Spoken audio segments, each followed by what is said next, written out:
Here we go!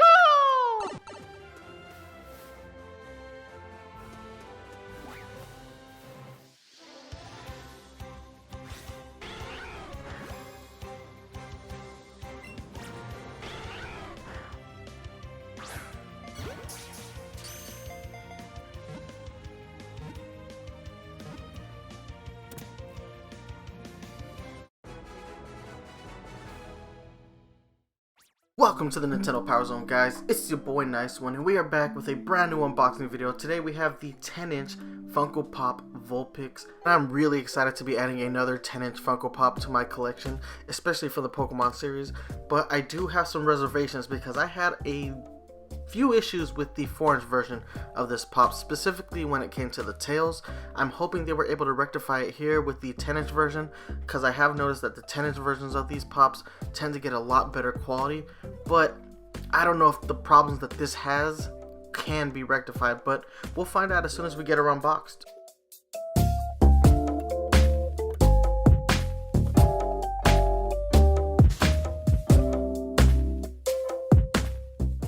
Alright, so we got Vulpix out of her box, and guys, this 10-inch Funko Pop comes with a stand.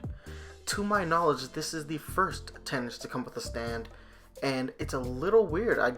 The pop seems to stand fine on its own without the stand, but for some reason they put one in here, and I don't know why, because the 4-inch version doesn't have a stand, but it is what it is. Alright guys, so we got Vulpix on her stand, and it was a pain in the ass to put her on. She has pegs in the bottom of her feet, but the spacing of the pegs is a little further than her feet, so it was quite difficult to get her on there. I'm pretty sure she's not coming off now that I have her on there, which is a shame because I really kind of dislike the stand, specifically since this pop can stand without it. I think maybe they thought it would be top heavy because the head on this pop is very heavy, and then the tails in the back probably add a little bit of weight too, but probably not so much that she can't, balance herself. Maybe if you're putting her on an unstable table, that's why she comes with a stand.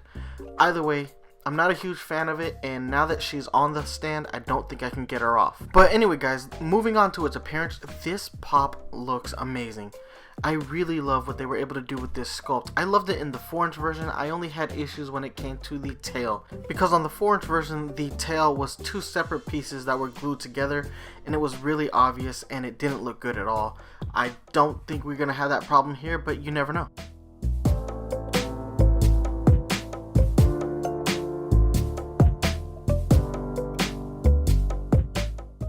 Alright guys, so here is the back of Vulpix. Take a look at the tails. Yet again, they are split into two separate pieces.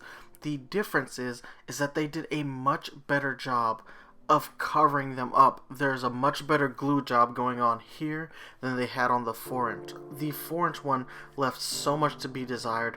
There was that gap that was so big that it left a little opening in between mine, and it was so off-putting. Vulpix is known for having, 6 tails.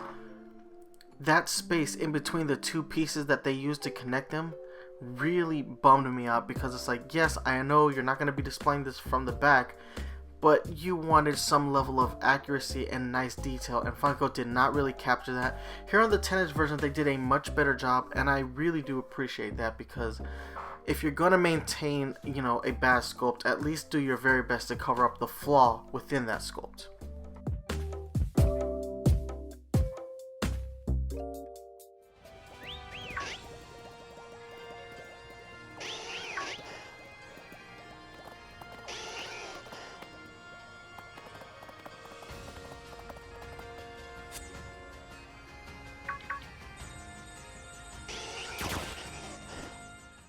Alright guys, it is comparison time, and we went ahead and grabbed the 4-inch Vulpix, placed her next to the 10-inch version, and take a look guys.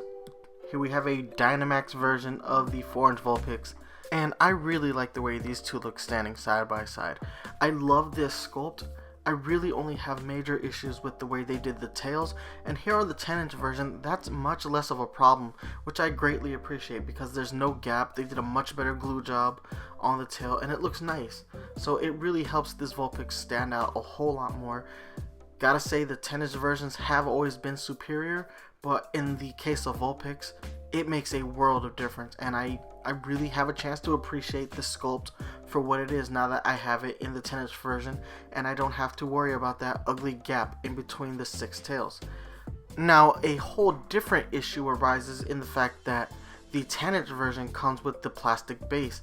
Now, I think they did that just to offset it because they probably thought that this thing couldn't stand on its own, whereas in the 4-inch version, they're so light and so cheaply made by comparison that they weren't worried about it being as top heavy. But here, the 10-inch version, you get this ugly stand, and yeah, displayability is gone. It just doesn't look good with this stand, specifically since none of the other 10 inches have the stand. I don't know why they included it, why they think you need it, and now that I have Vulpix on it, I don't think I can get her off. So, you know, I guess that no matter what, you're compromising this Vulpix's, design. But I am happy to have her in my collection, specifically since, I love having some of the follow Pokemon that Brock and Ash had from that original first season of the anime.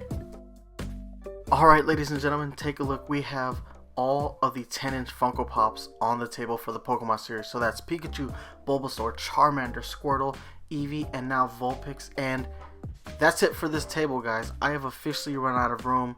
These 10 inches are massive, and they just engulf the table. And we don't know what I'm going to do when they release that 10-inch Mewtwo in a couple months. But yeah, I love the way these all look standing side by side. They look great. I love the size of the 10 inches, and I really love the quality that they bring that you don't get in the 4-inch line. They look amazing. I need a new table because yeah, I don't know what I'm gonna do for the next video. Alright, moving on with comparison time, I went ahead and grabbed all of the 4-inch Pokemon Funko Pops, and guys, there are 20 pops here on the table. They all look amazing. I love this series. Now, you notice I don't have any of the flocked versions, and that's purely because I don't collect flocked anything. I hate flocking. I think it ruins displayability because once something flocked gets dirty, that's a wrap. And I like to display my Pokemon Pops, so they're not in their boxes. I don't want them to be in their boxes, so that kind of completely rules out having any of the flocked versions. But guys, the 20 that we have here are incredible. Funko has done an amazing job with the Pokemon series, and it's only getting bigger. We have the 18-inch Pikachu that's coming out, and I cannot wait to add that massive sucker to my collection because that is going to be probably the biggest Pikachu item I have ever owned, and I'm just ecstatic about that. And recently, the same day they announced that, they announced the 4 Eevee Pops that are coming out. So we're going to have a new version of Eevee, we're going to have a Jolteon, Vaporeon, and a Flareon, and they all look really fantastic. I cannot wait to see what they look like in person because those glams that they showed off were absolutely incredible. Alright, ladies and gentlemen, it is score time, my favorite time. Why? Because I get to tell you whether or not something is actually worth your hard-earned money. So this is retailing at $29.99. It is exclusive to Target. But guys, it's time to go ahead and break this figure down so I can tell you what I really think about it. So going ahead and starting with the sculpt, I think Funko did a fantastic job of capturing what it takes to make a great looking Vulpix toy. Looks amazing. This is what I think of when I think of Vulpix. It's very anime-esque, very in-game character-esque.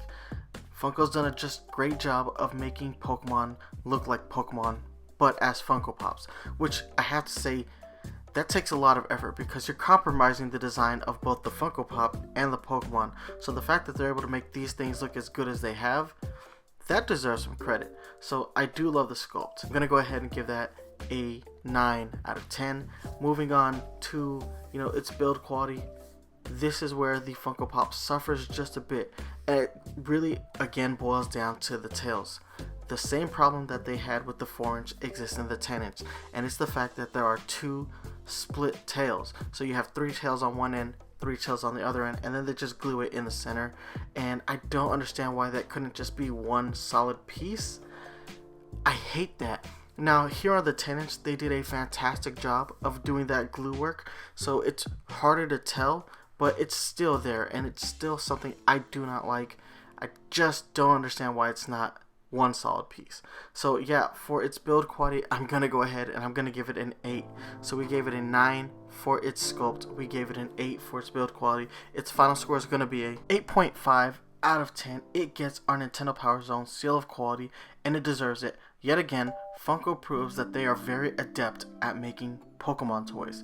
Better than Wicked Cool Toys, who has the Master Toy license currently. So guys, yeah, you gotta get on Wicked Cool Toys, because the fact that Funko is outshining them with the same license says a whole lot about the quality of what Wicked Cool Toys is doing, with the exception of the Pokemon Quest figures that we reviewed a couple weeks ago.